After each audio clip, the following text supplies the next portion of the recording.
আসসালামু আলাইকুম সবাইকে। দেখতে, দেখতে আমরা কিন্তু মেডিকেল ভর্তি পরীক্ষার প্রিপারেশনের একেবারে শেষ দিকে চলে আসছি। এবং এই শেষ দিকে অনেক ধরনের তোমাদের মনে কোয়েশ্চেন, এই কোয়েশ্চেনগুলোর আমরা একটু এখন এনালাইসিস করার চেষ্টা করব যে আমরা আসলে এই টাইমে কী রকমের প্রশ্ন পাচ্ছি আর সেটার উত্তর কী হতে পারে। আচ্ছা রিজভী, ওই যে কথাটা আমি মাত্র বললাম যে আমরা আসলে প্রিপারেশনের শেষ দিকে চলে আসছি, এবং শেষ দিকে বললে আমি আরও স্পেসিফিক্যালি বললে হচ্ছে শেষ প্রায় 20 দিনের মতো এখন সময় আছে। এখন আমি যে কোয়েশ্চেনটা সবচেয়ে বেশি পাচ্ছি সেটা আমি এখন তোর দিকে ছুড়ে দিচ্ছি, এটার অ্যান্সারটা আসলে কী হতে পারে, যে এই যে শেষ 20 দিন, এই 20 দিনের রিভিশন প্ল্যানটা কী হবে, বা একজন অ্যাডমিশন ক্যান্ডিডেট যে আছে সেই রিভিশনটা কীভাবে দিবে আসলে। সবচেয়ে জরুরি কথা হচ্ছে প্ল্যান একটা লাগবে। কেউ যদি এখন অন্ধভাবে পড়া আগায় যে আচ্ছা আমি পড়তে থাকি এক সাইড থেকে ইনশাল্লাহ শেষ হবে, সে 20 দিনে একবার রিভিশনও শেষ করতে পারবে না। তো প্ল্যানটা খুব জরুরি, প্ল্যান করা খুব দরকার। এখন এটার ইজি অ্যান্সার কি মাইনুল জানিস? এটার ইজি অ্যান্সার হচ্ছে আসলে লাস্ট 5 ব্যাচের যে routine, it could be a plan. হ্যাঁ, মানে এই রুটিন অনুযায়ী ও পড়া গাইতে পারে। এখন ও তো আমাদের লাস্ট 5 ব্যাচে নাও থাকতে পারে, সেই ক্ষেত্রে ও যেখানে আছে, আমি বিশ্বাস করি যারা মেডিকেল ভর্তি পরীক্ষা দিবে তারা অনলাইন হোক অফলাইনে হোক কোথাও না কোথাও কানেক্টেড, এবং সেইখানকার একটা রুটিন আছে, সেখানকার একটা মডেল টেস্টের রুটিন আছে। আমি মনে করি ওই রুটিনের সাথে সামঞ্জস্যতা রেখেই তোমাকে প্ল্যান সাজাইতে হবে, বুঝছো? আর প্ল্যানিংটা কেমন হবে? প্ল্যানিংটা হবে যে তুমি এখন ধরো আমি যখন কথা বলছি হাতে 20 দিন সময়, তো তুমি এভাবে প্ল্যান করো যে ফার্স্ট 10 দিন, তারপরের 10 দিন, তো প্রথম 10 দিন বা 12 দিনের মধ্যে তুমি একবার রিভিশন কমপ্লিট করবা, সেকেন্ড 10 দিন বা 12 দিনের মধ্যে তুমি আরেকবার রিভিশন কমপ্লিট করবা, 2বার রিভিশনের টার্গেট নাও, বুঝছো? সো রিভিশনগুলোতে কমপ্লিটলি সব কিছু ক্লিয়ার হবে না, দেখবা প্রথম ধাপের রিভিশন শেষ করার পরেও কিছু বাকি পড়ে থাকতেছে, সেই অংশটা দ্বিতীয় রিভিশনে গিয়ে ক্লিয়ার করবা, ঠিক আছে? এখন মাইনুল, সমস্যা যেটা হয়, আমি যেটা স্টুডেন্টদের কাছ থেকে সবচেয়ে কমন অ্যান্সার পাই বা প্রশ্ন পাই, সেটা হচ্ছে ভাই ঠিক আছে আমি প্ল্যান করলাম, আমার রুটিন আছে, কিন্তু আমার রুটিনে তো আমি বায়োলজির জন্য ধরেন বোটানির জন্য একদিনের বেশি সময় পাচ্ছি না, বা লাস্ট ফাইটে আপনারা 2 দিনে পড়াচ্ছেন, 2টা লেকচারে পড়াচ্ছেন, সো একদিনে আমাকে 6টা চ্যাপ্টার পড়তে হবে। তো আমি যদি একদিনে 6টা চ্যাপ্টার পড়তে যাই, আমি তো 2টা চ্যাপ্টার পড়তেই আমার 10 ঘন্টা চলে যায়, আমি 6টা পড়তে পারি না।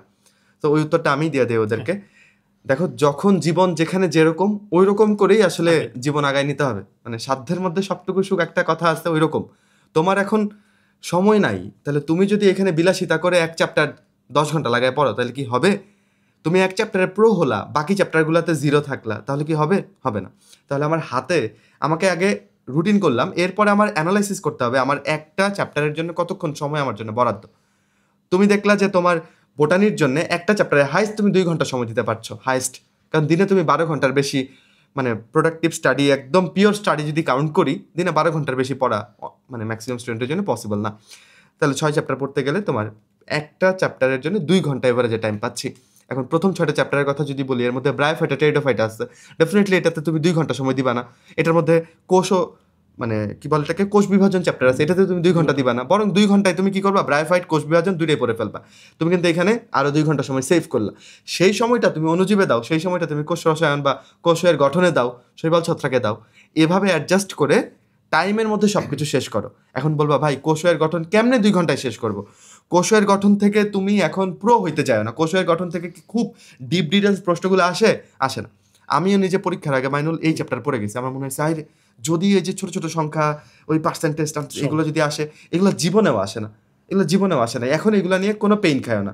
তো তুমি যেটা করবা, ইম্পর্টেন্ট লাইনগুলো দেখে যাবা, দাগানো লাইনগুলো দেখে যাবা, পেজ উল্টানোর সময় তোমার মনে পড়বে যে ডেইলি এক্সামে এখান থেকে কি ভুল করছিলা, সেটাকে রিভিউ করো, রিক্যাপ করো, খুব ফাস্ট চাইতে হবে। পড়তে পড়তে এখন চিন্তায় হারাই গেছো অনেক দূরে, এরকম করা যাবে না, এরকম করার সময় আর নাই, বুঝছো? প্রোডাক্টিভ স্টাডি করতে হবে, টার্গেট রাখতে হবে যে আচ্ছা এই চ্যাপ্টারের 40টা পেজ, আমাকে 40টা পেজ পড়ার জন্য হাতে 2 ঘন্টা সময়, তাহলে আমার একটা পেজ পড়ার জন্য সময় কতক্ষণ? একটা পেজ পড়ার জন্য সময় তোমার 3 মিনিট।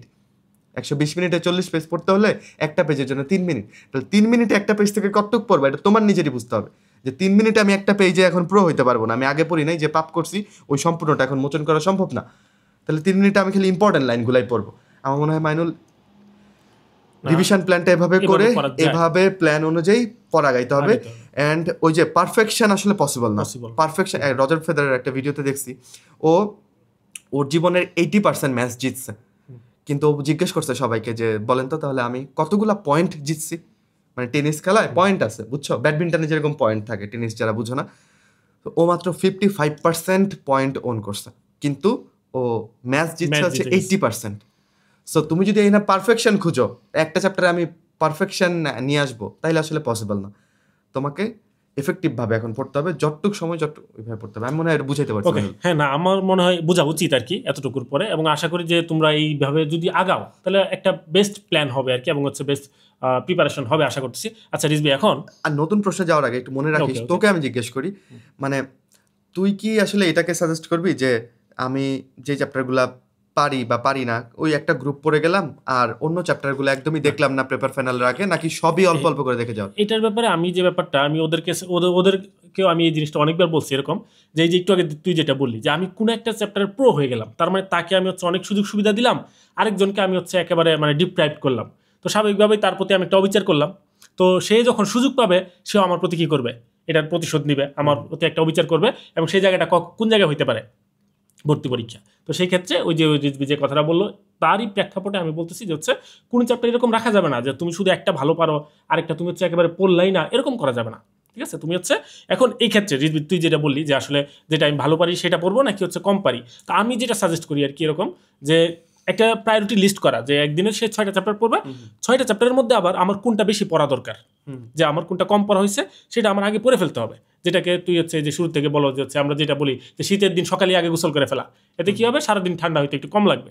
ওকে, তো এই যে তোমার যে জিনিসটা আগে, এখন তুমি বোটানি পড়তে শুরু করছো, এখন তুমি চিন্তা করলো আমি আগে ব্রায়োফাইটাটা পড়ি, একটু সময় নিয়ে পড়ি শুরু করে, তো স্বাভাবিকভাবে ব্রায়োফাইটাতে তখন একটু সময় বেশি লাগতে পারে। ওকে, অবশ্যই এটার অ্যান্টিতে অনেক লজিক আছে, কিন্তু যে যেটা প্রেফার করে কি, আমি প্রেফার করতেছি এটা যে তুমি কোনটাতে টাইম দিবা। তুমি চিন্তা করলে আমার অনুজীবটা একটু কম পড়া হয়েছে, আমি অনুজীব দিয়ে শুরু করতাম, কারণ অনুজীবটা আমি আগে পড়ে ফেললে বাকিগুলো আমার জন্য স্মুথ যাবে, আমার মনে হবে যে ঠিক আছে ওই অন্যগুলো আমার পড়ার জন্য সহজ হবে। এটা আমার প্ল্যান আর কি। তুই কি আমি ভেটো দিবি কিনা? না, ভেটো দিব না।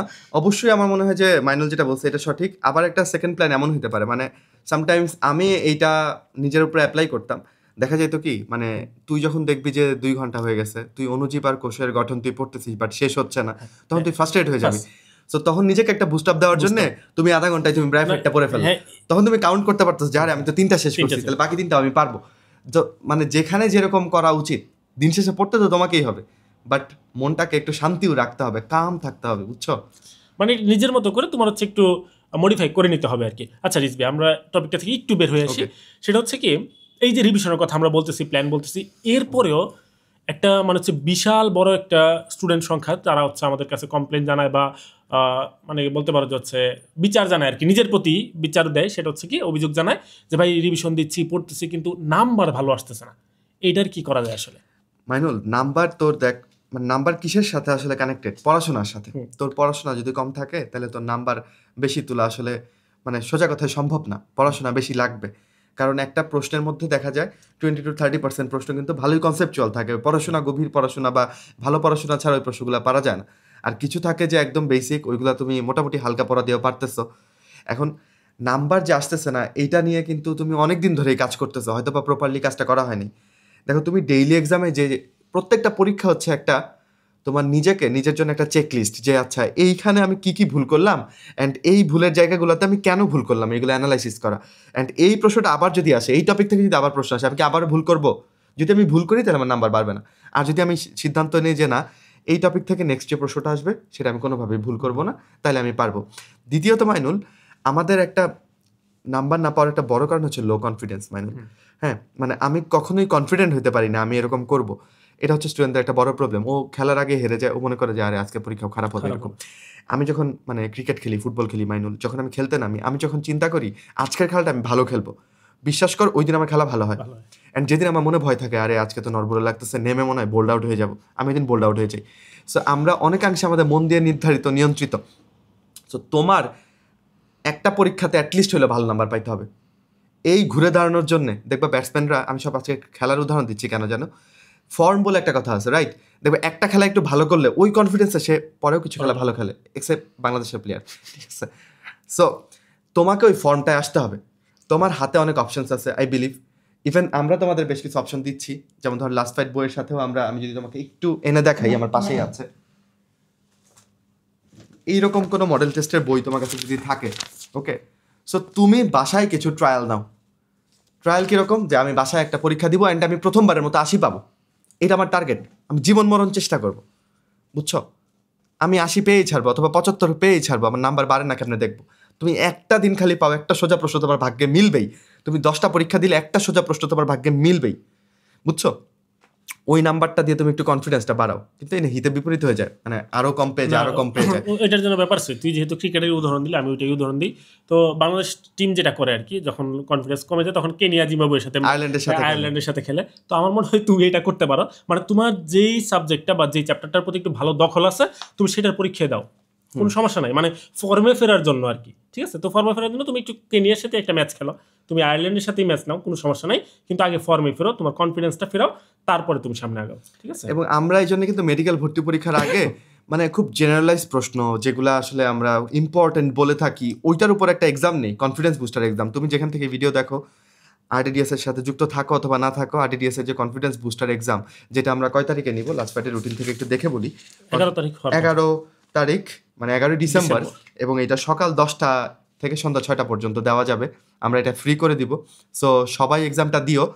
কারণ আমি গতবার অনেক স্টুডেন্টদের এরকম পাইছি যে ভাই পরীক্ষার আগে মনে হচ্ছিল যে আমাকে দিয়ে আসলে কোনোভাবে কিছু হবে না, আপনাদের কনফিডেন্স বুস্টার এক্সাম দিয়ে মনে হচ্ছে না আমিও চান্স পেতে পারি, এবং ও কিন্তু মেডিকেলে পড়ছে তাই আমার সাথে এসে কথা বলছে। সো আমাদের তখন খুব মানে মনে হয় যে না এটা একটা গ্রেট ডিসিশন ছিল, এটা আমরাই আসলে ইন্ট্রোডিউস করছিলাম যে আচ্ছা কনফিডেন্স বুস্টার বলে একটা এক্সাম দেওয়া দরকার। সো এই জিনিসটা তুমি আগেই অ্যাপ্লাই করতে পারো তোমার উপর, হ্যাঁ, যে একবার একটু বেশি নাম্বার কোনোভাবে তুমি অ্যারেঞ্জ করলা অ্যান্ড ওই কনফিডেন্সের উপর তুমি আরও পড়াশোনা বাড়াইলা। এই তো নাম্বার না বাড়ার পেছনে তাহলে আমরা ডিটেক্ট করলাম যে আমাদের পড়াশোনা কম হচ্ছে, এটা একটা নাম্বার না বাড়ার কারণ। আমরা ভুলগুলো অ্যানালাইসিস করছি না, আমরা ভুলের জায়গাগুলো বই খুলে দেখছি না, এটা একটা নাম্বার না বাড়ার কারণ। তারপর হচ্ছে আমরা অলওয়েজই কঠিন প্রশ্ন হয়তো বা পরীক্ষা দিচ্ছি, দ্যাটস ওয়াই নাম্বার বাড়ছে না। সো মাইনুল ভাই যেটা বললো, তুমি যেই সাবজেক্টটা ভালো পারো ওইটার পেপার ফাইনালটা দাও, ওইটা ভালো করে পড়ে ওইটার পেপার ফাইনাল দাও, একটাই না হলে দুইটা দাও, দুইটা না হলে তিনটা দাও, তিনটার মধ্যে একটা হলে তোমার দেখবা ভালো হচ্ছে, অ্যান্ড ওইটাকে ধারণ করে তুমি সামনে আগাও। বুঝছো? এখনো হয়তো সময় আছে। মেইন পরীক্ষাতে মানে নার্ভ বা এই যে উত্তেজনা এইগুলা কিন্তু রেজাল্টকে অনেক মডিফাই করে। তুমি যদি একদম ধীর স্থির মানুষ হও, তুমি এখন যেটা করতেছো পরীক্ষায় যদি এটা করে আসতে পারো তাহলে দেখবে এটাই অনেক কিছু হয়ে যাবে। আর তোমার অনেক বন্ধু বান্ধব আছে যারা এখন বেশি পাচ্ছে, কিন্তু পরীক্ষার হলে এই উত্তেজনাজনিত কারণে দেখা যাচ্ছে নাম্বার অনেক ফল করতেছে। সো অনেক ফ্যাক্টর আছে, তুমি এখনই হাল ছাইরো না, ওই দিনটা তোমারও হইতে পারে। কখন তোমার হবে না জানো? যখন তুমি 40 পাইতেছো না তখন তোমার হবে না। তুমি যদি এখনো 40 না পাও, পেপার ফাইনাল দিচ্ছ, তাদের ফাইনাল দিচ্ছ, 40 পাচ্ছ না, সরি টু সে হবে না। বুঝছো? বাট তুমি যদি 60 পাও, 65 পাও, ডেফিনেটলি তুমি সম্ভাবনাময়ী, তাই না? মাইনুল, তুই কি সারা জীবন 70, 80, 90, 100 করে পাইছস? কত করে পাইতি? আমি মনে হয় গত কয়েকদিন আগে একটা গাইডলাইন নিলাম ওদের সাথে, মানে কথাবার্তা বললাম, ওটার মধ্যে আমি বলছি যে আমি আসলে কোচিংয়ের কোনো পরীক্ষাতে কোনো পুরস্কার পাই নাই। মানে ব্যাপারটা হচ্ছে, আমি আরেকটু ক্লিয়ারভাবে বলি, যেমন আমরা একটা অল বাংলাদেশ এক্সাম নিলাম, ঠিক আছে, তো হচ্ছে এই পরীক্ষাতে আমরা প্রায় 350 জনকে কিন্তু পুরস্কৃত করতেছি। তো এরকমভাবে কিন্তু আমরা যখন পরীক্ষা দিচ্ছিলাম তখন পুরো এরকম পুরো মানে হচ্ছে এই যে পেপার ফাইনাল, সাবজেক্ট ফাইনাল বা বড় পরীক্ষাগুলো যখন হইতো পুরস্কৃত করতো। তো এটা মজার ব্যাপার না দুঃখের ব্যাপার, আমি জানি না, আমি কোনোদিন কোনো পুরস্কার পাই নাই। আমি একটা টাইমে পুরস্কার পাইছিলাম, সেটা হচ্ছে একেবারে অ্যাডমিশন টেস্টের পরে, মানে মেডিকেল ভর্তি পরীক্ষায়। ঠিক আছে, তুই তোর পেপার ফাইনাল, সাবজেক্ট ফাইনালে কখনো 60 বা আশেপাশে নাম্বার? আমি হচ্ছে একটু মানে এটা আসলে লাইভে বলা ঠিক কিনা আমি জানি না।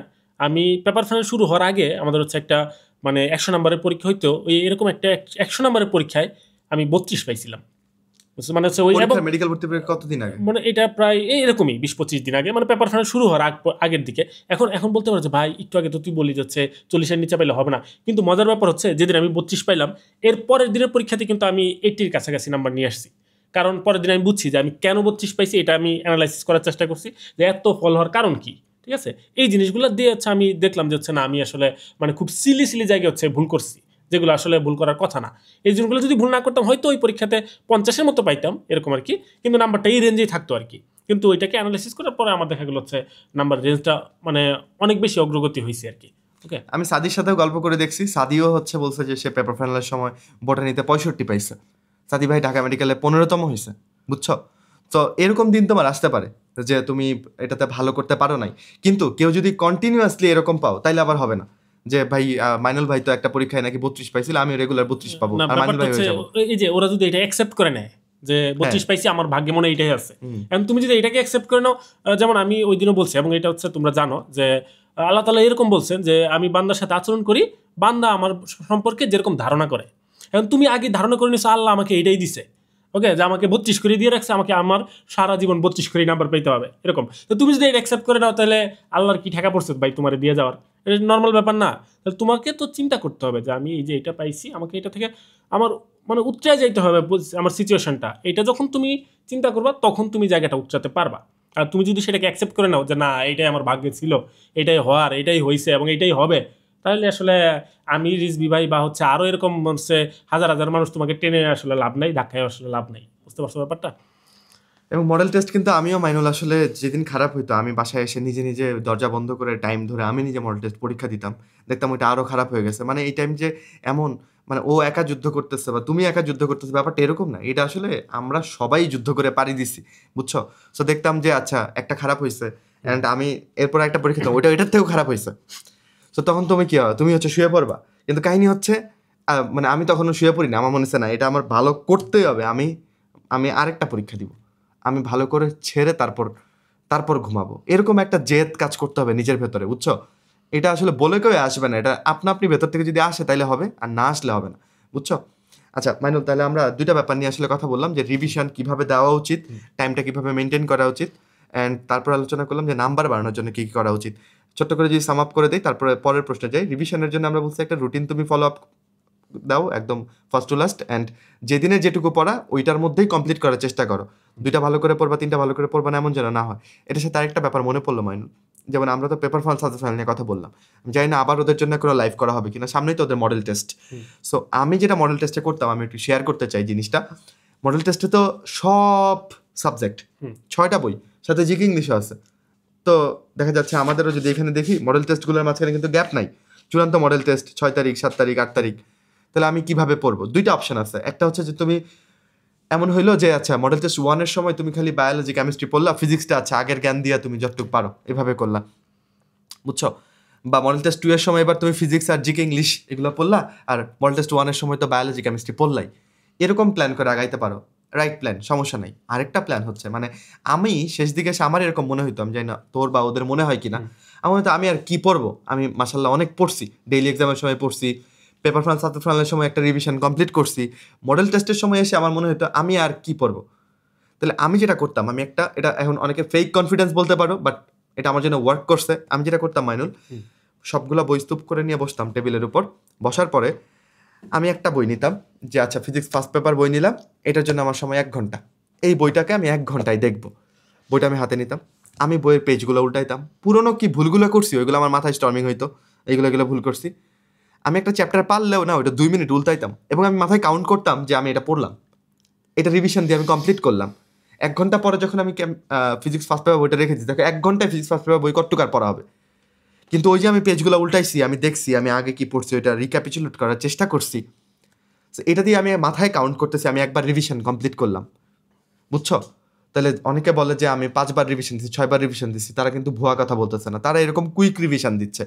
অ্যান্ড যখন তোমার ব্রেন এটা কাউন্ট করতেছে, আমি যখন পরীক্ষায় বসতাম মাইনুল, আমার এই ভয়টা লাগতো না যে হাই হাই রে সমন্বয় চ্যাপ্টারটা তো দেখে আসলাম না, আমি সমন্বয়টাও 10 মিনিট হলে উল্টে আসছি। হ্যাঁ, হরমোনের কাজগুলো আমি চট করে দেখে ফেলছি, আমি তো আগে পড়ছি, আমি এখন একটু দেখলে মানে আমার ভিজুয়াল মেমোরি বল, মাসেল মেমোরি বল, ওইগুলোতে অ্যান্সারটা চলে আসতো, চিন্তা করা যাইতো।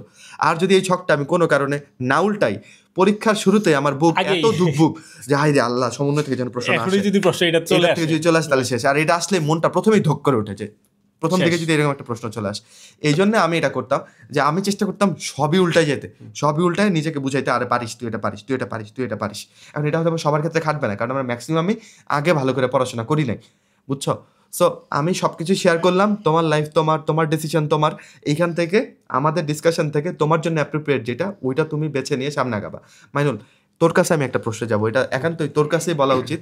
তুই যেরকম প্রশ্ন পাস, আমাদের পেজগুলোতে তো অজস্র প্রশ্ন আসলে আসে, তো এই প্রশ্নটা তোর জন্যে, তোর কাছে এই জন্য জিজ্ঞেস করবো, কারণ সেকেন্ড টাইমাররা অলওয়েজ মানে এই সত্যি কথা বলতে আমার পয়েন্ট অফ ভিউ থেকে 20 দিন আগে দাঁড়িয়ে ফার্স্ট টাইমারদের জন্য যা করণীয় সেকেন্ড টাইমারদের জন্য তাই করণীয়, আলাদা করে কিছু নাই। বাট স্টিল ওরা বলে ভাই আমি একজন সেকেন্ড টাইমার হিসেবে আমার কি করা উচিত। সো ওই সেকেন্ড টাইমারদের পয়েন্ট অফ ভিউ থেকে, বা ওদের হচ্ছে মানে পড়া গুছাইতে না পারা, নাম্বার বেশি না পাওয়া, বা আরো কিছু ইস্যুস আছে যেটা তুই ভালোই জানিস, ওদের ব্যাকগ্রাউন্ড থেকে তুই যদি একটু বলতি। আচ্ছা, আমি তোর কোশ্চেনটা আরেকটু স্পেসিফিক করে ফেলি, ঠিক আছে?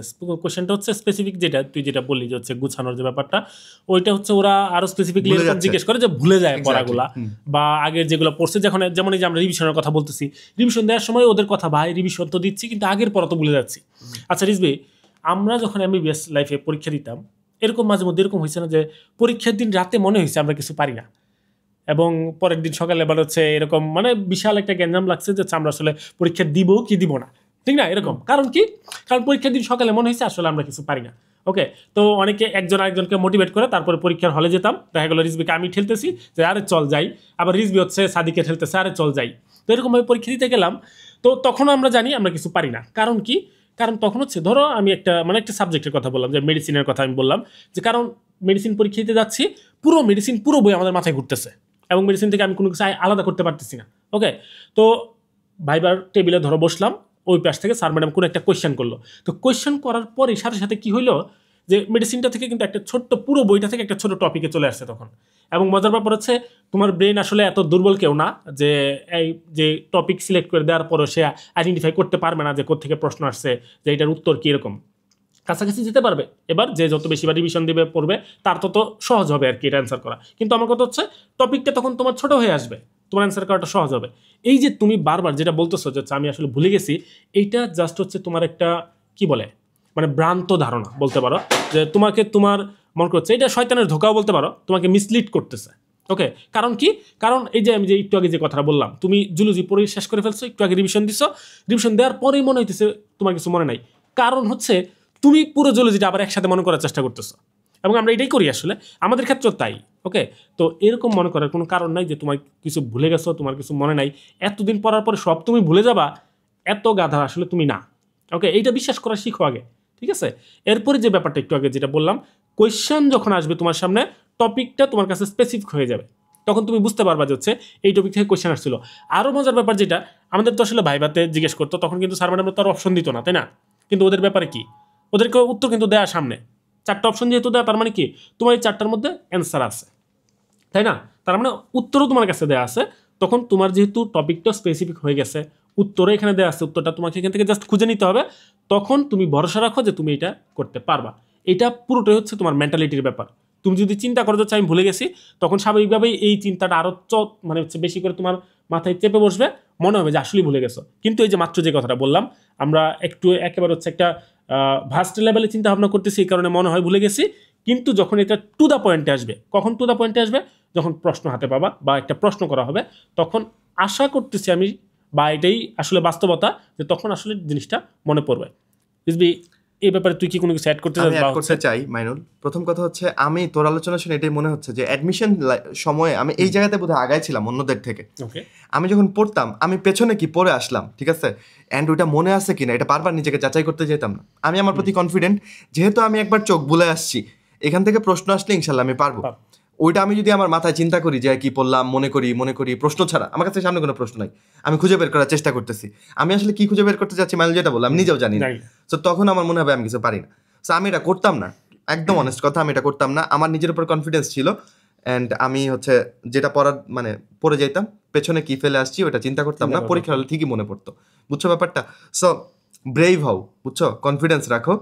আর আমরা মনে হয় অনেকক্ষণই আলাপ করলাম, এবং অনেকক্ষণ আলাপের মধ্যে তোমাদেরকে আমরা যে ব্যাপারগুলো মেকশিওর করলাম, যে কিভাবে আসলে প্রিপারেশন আগাবা, রুটিন কেমন হওয়া উচিত। সেকেন্ডলি আমরা বললাম হচ্ছে তোমরা যারা নাম্বার কম পাচ্ছ তাদেরকে নিয়ে কথা, আর যারা পড়া ভুলে যাচ্ছ ভাবতেছো।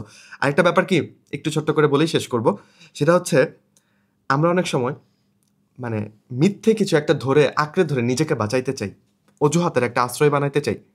ভাই নেগেটিভ মার্কিং বেশি আসে, এরকম ভাই পড়া ভুলে যাচ্ছি, ভাই নাম্বার উঠতেছে না, এই সব কিছুই আমাদের নিজেদেরকে মানে আঁকড়ে ধর, মানে নিজেদের এই ব্যর্থতা বলো, নাম্বার কম পাওয়ার, এইটাকে আমরা আড়াল করার জন্য এইগুলোর আশ্রয় নিচ্ছি।